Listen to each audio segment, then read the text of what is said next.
찬양대가 귀한 입장을 치르러 나갑니다. 우리 함께 구호 외치겠습니다. 주먹을 쥐시고 준비하시고요. 자, 은혜 충만한 우리 교회, 좋은 교회, 좋은 교회, 사랑이 넘치는 교회. 그래서 미소가 넘치는 우리 기독교 오신 여러분 환영합니다. 어제 저녁에 교회에서 교회 발전을 위해서 앞으로 향후 5년간의 행복한 교회를 만들기 위한 행복한 교회 만들기 각종 위원회를 구성했습니다. 그래서 여러분 이곳에 이름이 있더라도 목사님 나 바빠서 못해요 하지 마시고 요만큼은 꼭 참석해 주셔서 여러분들의 각종 의견들을 제시해 주시고 그 의견들을 토대로 저희가 8월과 9월 두 달에 걸쳐서 앞으로 향후 교회 일을 위한 이 계획과 비전과 목표를 세우려고 합니다. 발표하겠습니다. 행복한 교회 만들기 위원회 고문 담임 목사, 관리연구위원회 장 박정길, 위원 배경복, 박순철, 정창숙, 서인선, 예배연구위원회 의장 김용호, 위원 김옥희, 김창현, 김영희, 김영자, 교회발전위원회 위원장 김용호, 위원 박정길, 박순철, 김영희, 김창현. 다음같이 교회에서요 여러분들에게 위원회를 구성하였고 제안을 합니다. 그래서 여러분들 각 위원장들이 아마 여러분 주중에 전화를 하실 것입니다. 그래서 그 위원회를 구성할 수 있도록 도와주시고요. 교회발전위원회는 각 위원회에서 2분씩을 선출을 해서 구성을 했기 때문에요. 먼저 관리연구위원회와 예배연구위원회가 먼저 모이도록 하겠습니다. 그래서 그 모인 것을 토대로 교회발전위원들이 모여서 앞으로 교회 발전들의 사항에 대해서 논의하도록 하겠습니다. 여러분 꼭 적극적으로 협조해 주시고 함께 참석해 주시면 정말 감사할 것 같습니다. 좋은 교회가 될 것 같죠? 네. 잘하셨습니다. 우리 좋은 교회 만들 수 있을 것 같죠? 네. 정말 좋은 교회, 행복한 교회, 기독교회를 만들 수 있길 소망합니다. 오늘 아침에는 여러분들과 함께 광풍을 잠잠케 하라라는 제목으로 하는 말씀을 묵상하기 소망합니다. 여러분 혹시 이청년 보신 적 있으신 분 계십니까? 그 별로 유명하지 않은 청년이에요. 근데 이 청년의 이름 앞에 이 청년이 하는 직업에 대해서 뭐라고 설명이 되어 있어요?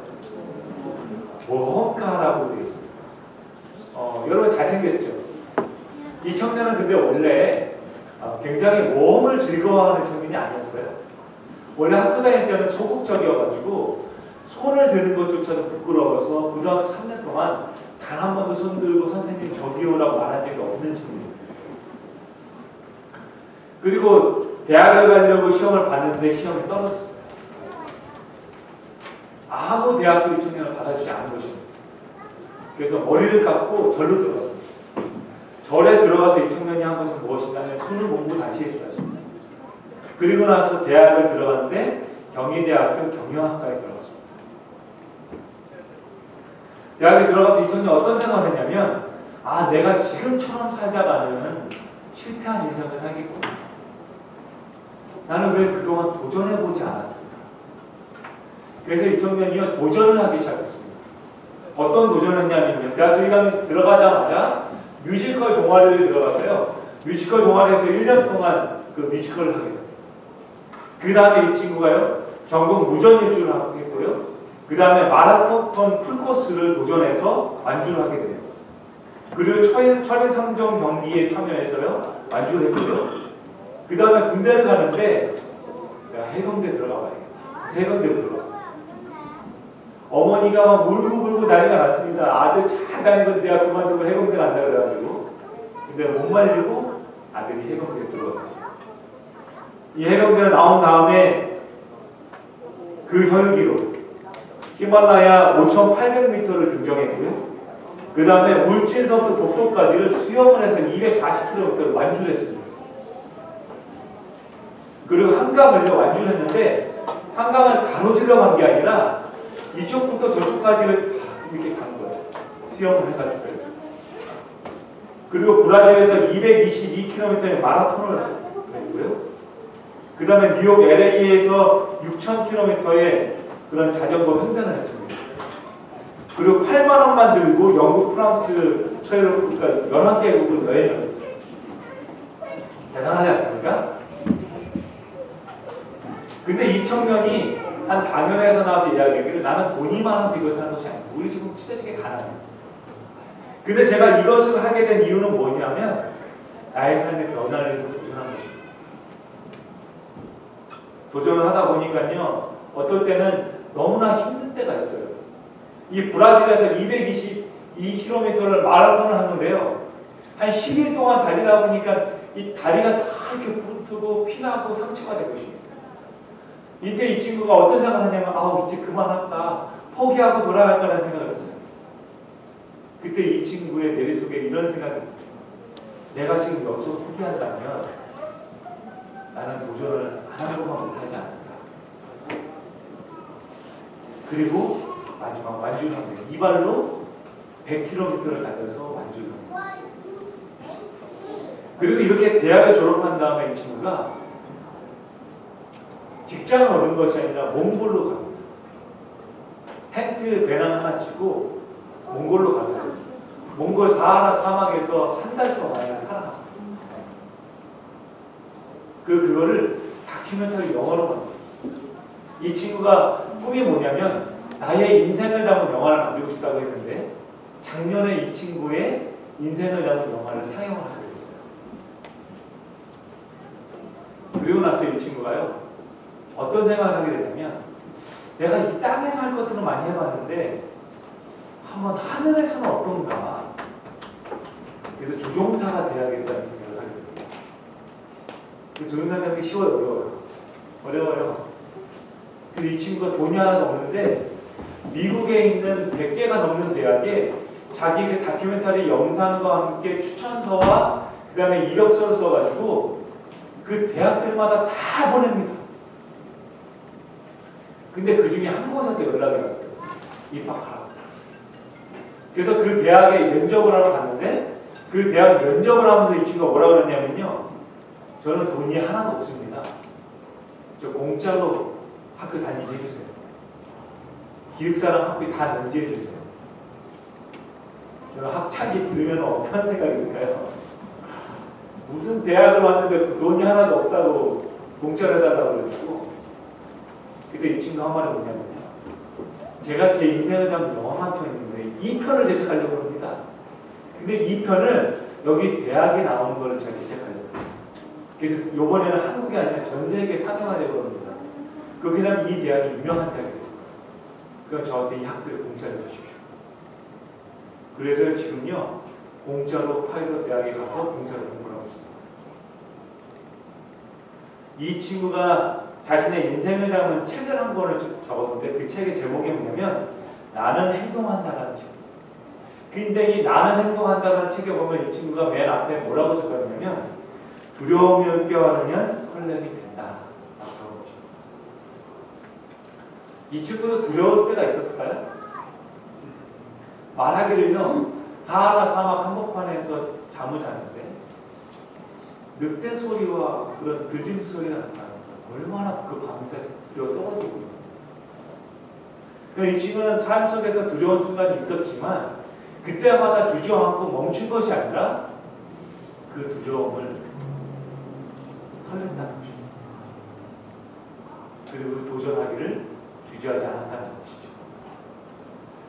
우리 사랑하는 성도 여러분, 우리도 살아가고 또 교회 생활을 하고 신앙 생활을 하고 살아가다 보면 삶 속에서 두려운 순간이 있을까요? 있을 것입니다. 그런 순간들마다 여러분은 어떻게 하십니까? 성경에 보면은 이스라엘 백성들 가운데 제자들, 그것도 그 제자들 가운데 예수님과 함께 있었던 사람들이 두려움에 빠져있는 한 장면이 나옵니다. 성경 마가복음 4장 35절부터 37절 우리에게 다음과 같이 이야기합니다. 그날 저물 때에 제자들에게 이르시되 우리가 저편으로 건너가자 하시니 저희가 무리를 떠나 예수를 배에 계신 그대로 모시고 가매 다른 배들도 함께 하더니 큰 광풍이 일어나며 물결이 부딪혀 배에 들어와 배에 가득하게 되었다. 지금 성경에 말하기를 예수님께서 제자들과 함께 그 호숫가를 건너갔는데 그 호숫가에 그들의 삶 속에 감당하기 어려운 광풍이 불어왔죠.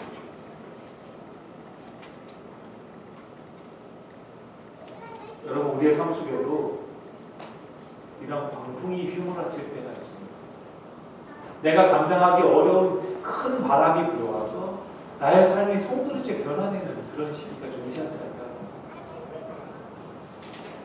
여러분, 이 배에 타고 있는 모든 사람들이 이 광풍을 만나자 두려워 떨기 시작합니다. 이 배에는요, 어부 생활만 20년 이상을 했던 제자들이 타고 있었어요. 하지만 그들이 열심히 노력하고 내 방식대로 이것을 해결하고 아무리 노력을 해도 불어오는 이 큰 광풍을 이겨내기 어려운 것입니다. 근데 성경에 보니까 그날 저물 때라고 성경을 기록하고 있는데요. 그날이 언젠가 보면 성경은 말하기를 예수께서 다시 바닷가에서 가르치심에 큰 무리가 모여들거늘 예수께서 배에 올라 바다에 떠앉으시고 그 온 무리는 바닷가 육지에 있더라. 여기 성경은 말하기를요, 예수님께서 그 바닷가에 먼저 가셨는데 당시 예수님의 설교를 듣기 위해서 큰 무리가 모인 것입니다. 그리고 큰 무리가 모여서 설교를 하는데 해안가니까요. 설교를 하니까 한계가 있어요. 그래서 예수님께서 배를 띄워가지고 이 호수 한가운데서 제자 그 가운데 사람들한테 설교하는 것입니다. 여러분 생각해보세요. 쉬울까요? 어려울까요? 제가 여기서 마이크를 가지고 여러 가지 설교하는 것도 어려운데 당시에는 마이크도 없이 예수님께서 이 호숫가에서 그 파도 소리가 들리는 가운데서 사람들한테 설교하는 거예요. 설교만 하시는 것이 아니라 사람들을 치료하셨습니다. 시대조망 333페이지에 말하기를 그분께서는 종일 가르치고 또 가르치셨다. 저녁이 되었으나 군중은 여전히 예수님에게 밀려왔다. 예수께서는 잡수시거나 쉴 여가도 거의 얻지 못하고 날마다 그들을 위하여 봉사하셨다. 근데요, 설교하고 치유하고 봉사하는 것만으로 힘든데 예수님 뒤편으로 어떤 사람 쫓아갔다고요? 화면에서 말하기를 바리새인들은 항상 악의에 찬 비평과 오전을 퍼뜨리며 예수를 따라다닙니다. 이것이 그분의 수고를 한층 더 힘들고 괴롭게 만듭니다. 그냥 복음 전하는 것도 힘든데 뒤에 쫓아서 바리새인들이 뒤에서 계속 지적을 하는 거죠. 방해를 놓는 것입니다. 예수님께서는 너무나 힘드셨어요. 그래서 예수님은 그 배를 타자마자 성경은 말하기를 예수께서는 고물에서 베개를 베시고 주무시고 있었다라고 성경이 강풍이 불어오는 그 배에서 예수님은 고난 잠에 빠져 있는 것입니다. 제자들은 허둥지둥하기 시작합니다. 화면에서는 시대조망 333 계속해서 말하기를 생애를 그 호수에서 보낸 강인한 어부들은 많은 폭풍을 겪으면서도 지금까지 그들의 배를 안전하게 이끌어올 수 있었으나 이번만은 그들의 능력과 기술이 아무런 소용이 없었다. 그들은 태풍에 붙들려서 꼼짝할 수가 없었고 배에 물이 차는 것을 보자 희망을 잃고 말았다. 자신을 구원하려고 노력하는 데 열중한 그들은 예수께서 선상에 계신 것을 잊어버렸다. 그 배에 온 광풍이 휘몰아칩니다.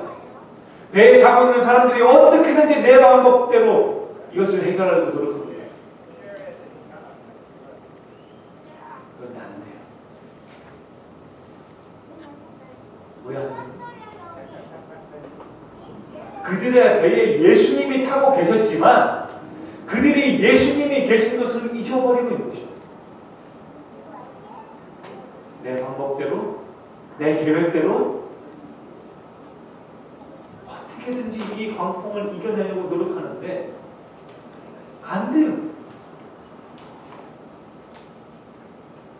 왜냐하면 예수님은 계시지만 예수님은 잊어버리고 있기 때문에 안 되는 것입니다.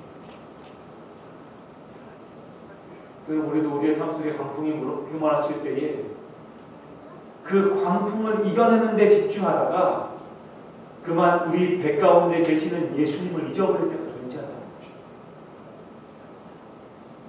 지난 일주일 동안 여러분들 예수님을 얼마나 기억하며 살아오셨습니까? 제자들은 열심히 노력하면서 이런 말을 합니다.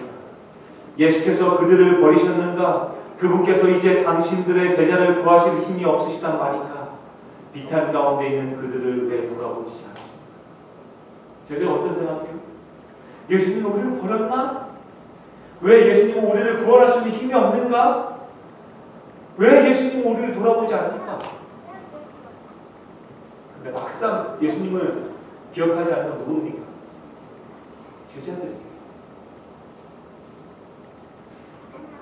근데 그들의 힘으로 이겨낼 수 없는 상황이 되자 그들은 결국 비탄 가운데서 좌절하고 좌절을 하는 것입니다. 사랑하는 성도, 예수님을 기억하십시오. 우리가 오늘 예배 제설교 시작하기 전에 각종 위원회를 발표했습니다. 그러나 이 모든 위원회 가운데 누가 빠지면 안 될까요? 첫 번째, 위원이 빠지면 안 되겠죠, 그렇죠? 그 위원회 구성이 안 되니까. 위원장도 빠지면 안 되겠죠? 그 고문인 담임 목사도 빠지면 안 되겠죠? 근데 이 사람들 다 와도 누가 빠지면 안 될까요? 예수님이 빠지면 안 돼요. 예수님이 우리 교회에 계신 것을 여러분 기억하십시오. 여러분, 예수님이 여러분의 삶 속에 계신 것을 여러분 기억하십시오. 여기 폴란드에 굉장히 유명한 유대인 수용소가 있습니다. 아우슈비츠라는 수용소예요.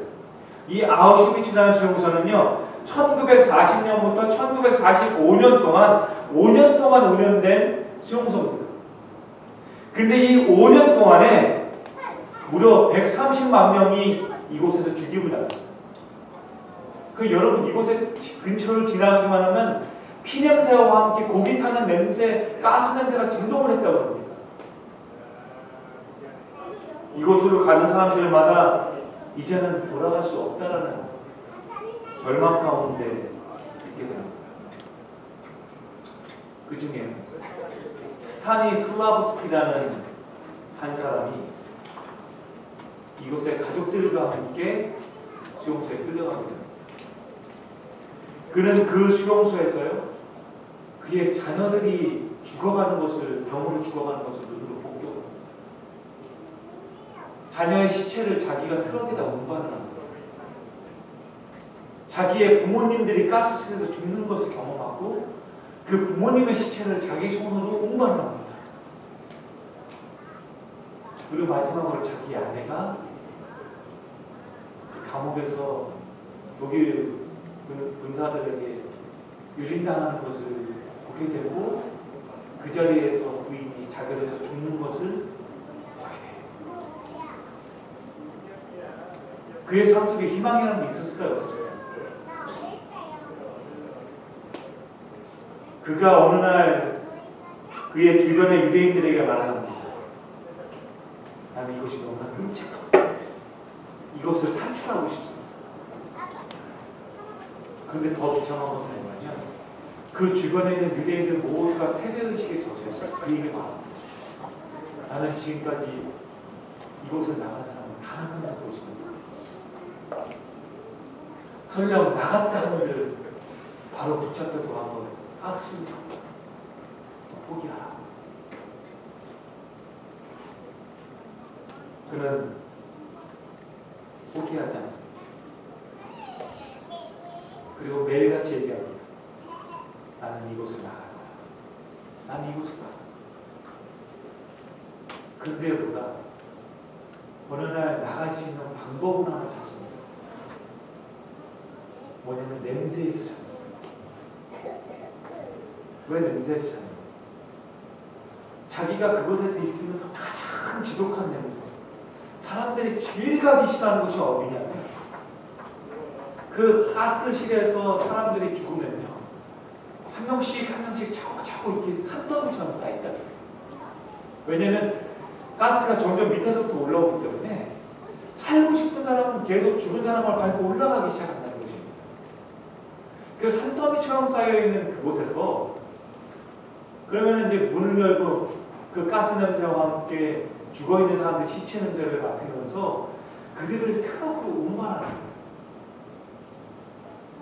근데 그 일을 하다가 어느 날 그런 생각을 합니다. 아, 이 수용소를 나갈 수 있는 방법은 유일한 게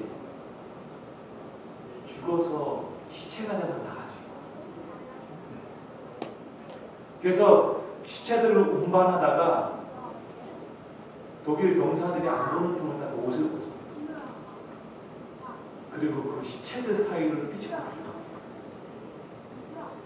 그리고 시체들 사이에서 누워있는 그가 말하기를요, 당시에 시체 위에 고약한 썩은 내가 내 코를 진동했고 뻣뻣하게 굳어있는 시체들이 나를 짓눌러서 압사당한다. 그리고 저녁이 되어서 트럭에 시동이 걸리고 덩컹거리는 움직임과 함께 트럭이 출발합니다. 그때 그의 마음속에 아, 시체가 냄새가 더럽다, 나 왜 이렇게 괴롭다가 아니라 이제는 살았구나,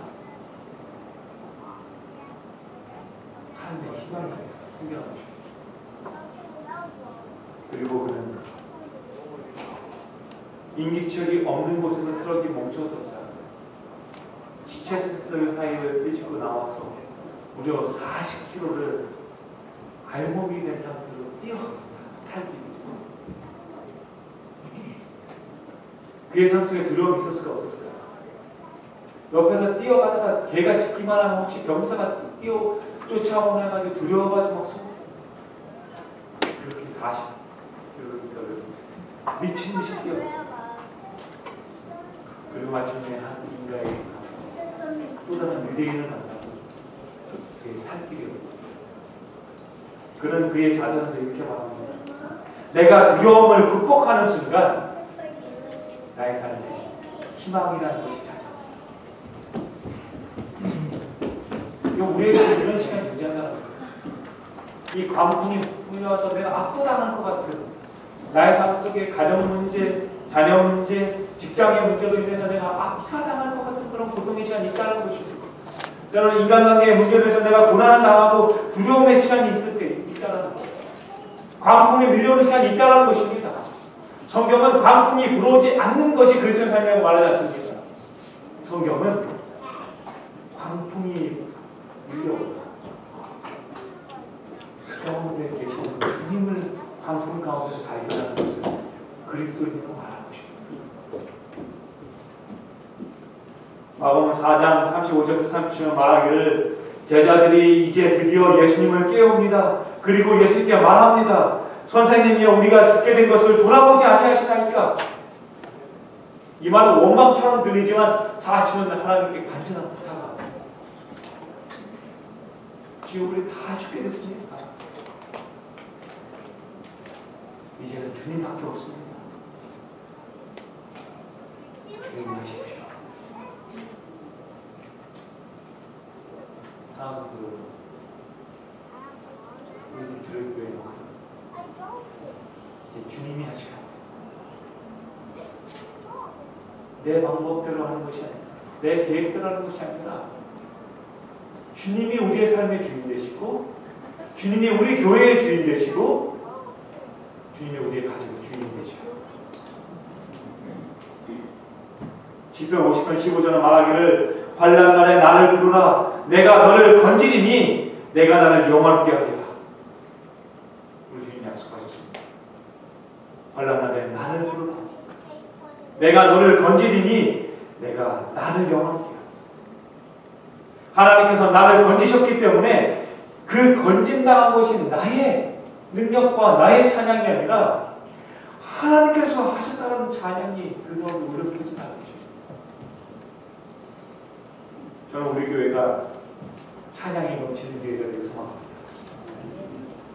그러기 위해서 여러분, 주님께 부릅시다. 소리 목청껏 외치시기 소망합니다. 주님께서 우리를 건지실 것입니다. 다시 본문 돌아오면 마가복음 4장 38절에서 예수님께서는 이제 일어나서 말씀하십니다. 예수께서 깨어 바람을 꾸짖으시며 바다더러 이르시되 잠잠하라 고요하라. 이게 원래는 한 단어예요. 뭐냐면 샬롬.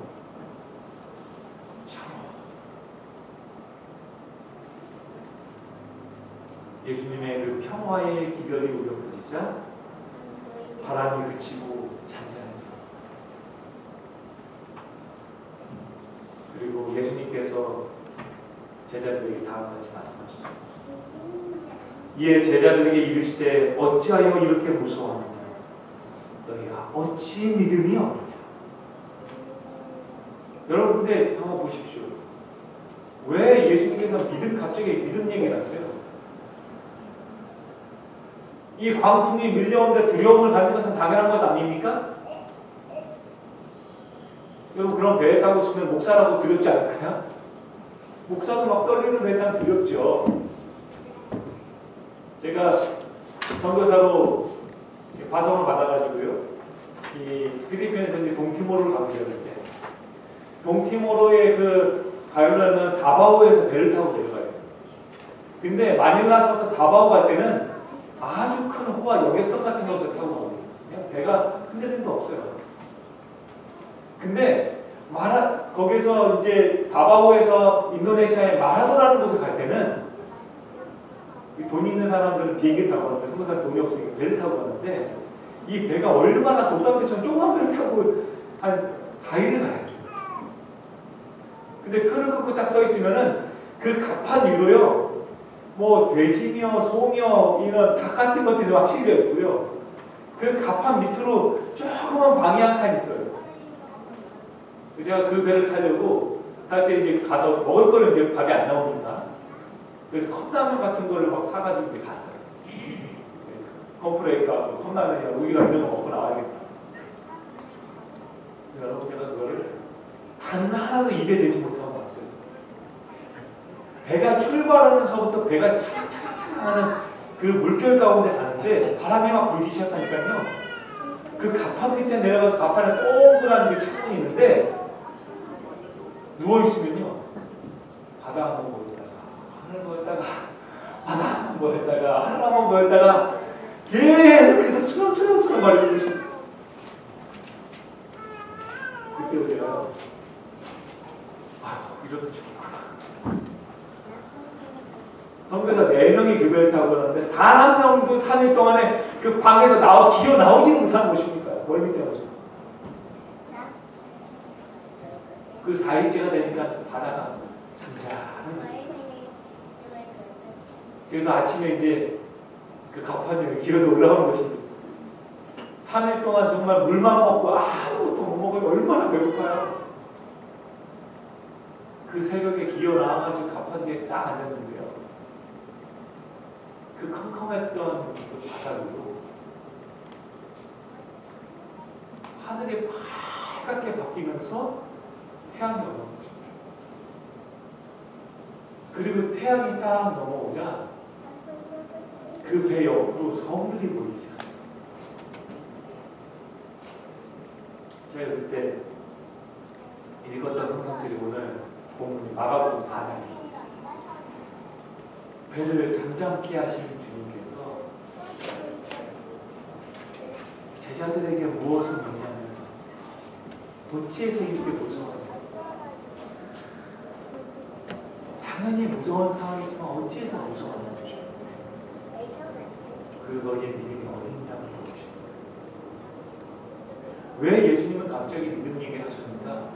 그것은 마가복음 4장의 구조를 보면 알게 됩니다. 마가복음 4장 구조는요. 1절부터 20절 그리고 21절부터 34절 그 다음에 35절부터 41절 이렇게 세 개로 구분이 됩니다. 근데 1절부터 20절 사이에는 예수님께서 무엇에 관한 비유를 하시냐면 씨 뿌리는 자에 대한 비유를 전파하시고 설명하세요. 여러분 잘 아시죠? 예수님께서 씨를 뿌리시는데 그 씨앗이 돌짝밭에 뿌리고 또 길가에 뿌리고 하는데 어디에만 싹이 나고 막 잘 자라요?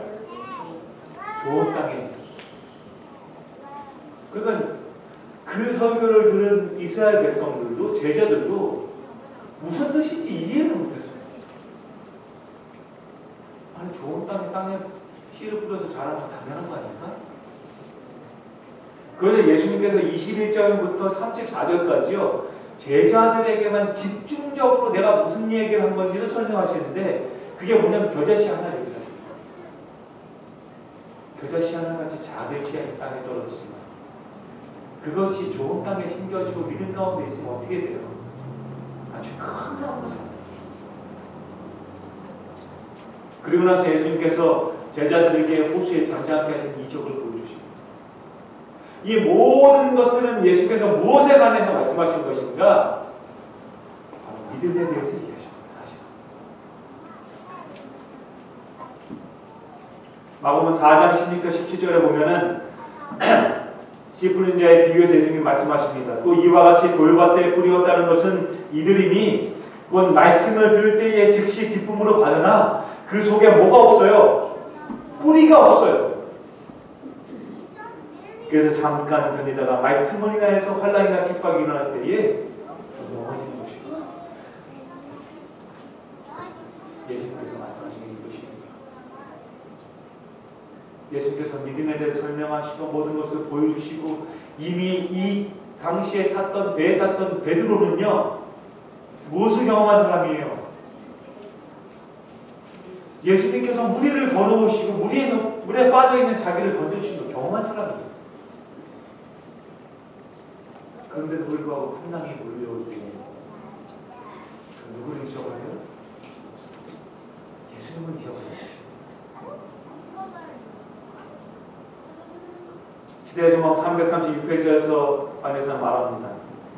그분께서는 당신이 가지신 전능하신 능력에 의뢰하지 아니하셨다. 그분께서 조용히 쉬신 것은 땅과 바다와 하늘의 주위의 입장에서 하신 것이 아닙니다.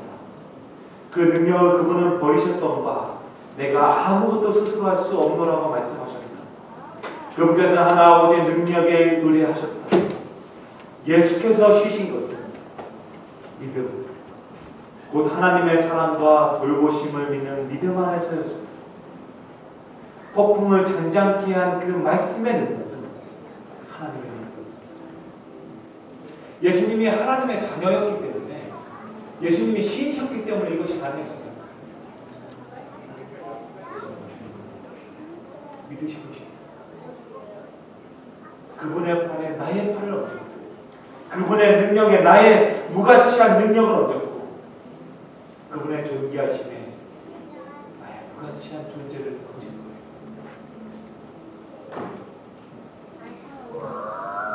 아니어서는 계속 이렇게 말합니다. 예수께서 믿음으로 아버지의 보호안에 쉬신 것처럼 우리도 구주의 보호안에 쉬어야 한다. 제자들이 그분을 의뢰하였다면 저들은 평강 가운데 있었을 것이다. 위기를 당하였을 때 저희의 두려움은 그들의 불신을 드러내 주었다. 그들은 자신을 구원하려고 노력하는 중에 예수님을 잊었다. 그리고 그분께서 저희에게 도움을 주실 수 있었던 것은 저희가 자아의에 절망해서 그분께로 돌아갔을 때입니다. 우리는 얼마나 제자들 같은 경험을 하는가? 우리는 얼마나 제자들 같은 경험을 하는가? 내 능력대로 해보려고 노력해요. 내 방법대로 해보려고 노력해요. 내 계획대로 해보려고 노력해요.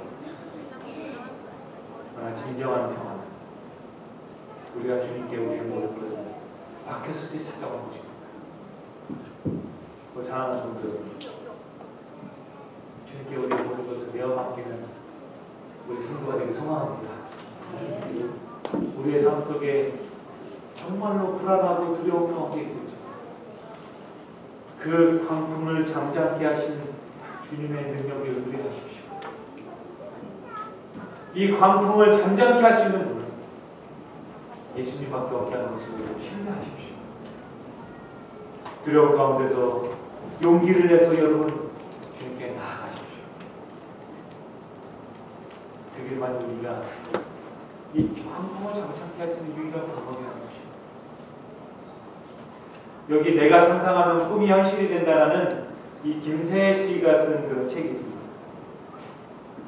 근데 이 책에 보면은 여러 가지 내용이 나오는데 그 중에 이 문구가 참 마음에 들어서 제가 이 문구를 가져왔습니다. 용기 있는 사람은 두려움을 느끼지 않는 사람이 아니라 두려움을 이기는 사람이다. 이 책에요, 이 문구를 3번 읽으래요. 그래서 여러분 한번 해보십시오. 지금부터 이 문구를 우리 다 같이 3번 낭독하겠습니다. 아시겠죠? 몇 번이요? 3번 하겠습니다. 시작. 용기 있는 사람은 두려움을 느끼지 않는 사람이 아니라 두려움을 이기는 사람이다. 용기 있는 사람은 두려움을 느끼지 않는 사람이 아니라 두려움을 이기는 사람이다. 용기 있는 사람은 두려움을 느끼지 않는 사람이 아니라 두려움을 이기는 사람이다. 용기가 좀 납니까? 저는 여기에다가 한 글자만 더 넣고 싶어요. 그게 뭐냐면, 용기 있는 사람은 두려움을 느끼지 않는 사람이 아니라 예수님과 함께 두려움을 이기는 사람이다. 맞습니까? 올 한 해 우리에게 많은 과제들이 주어질 것입니다. 어떻게 보면은 또 다른 광풍이 일어날지 모릅니다. 어떻게 보면 또 다른 두려움이 우리에게 생길지 모릅니다. 목사로서 저도요, 두려워요. 제가 정말로 여러분들을 잘 이끌고 우리가 모두가 하나 돼가지고 정말로 행복하고 좋은 교회 만드는 것이 목표인데 저도 두려워요, 사람이. 네, 여러분, 우리가 두려울수록 주님께 더 나아가기 소망합니다. 주님과 함께 이 광풍을 잠잠케 합시다. 주님과 함께 이 두려움에서 이겨냅시다.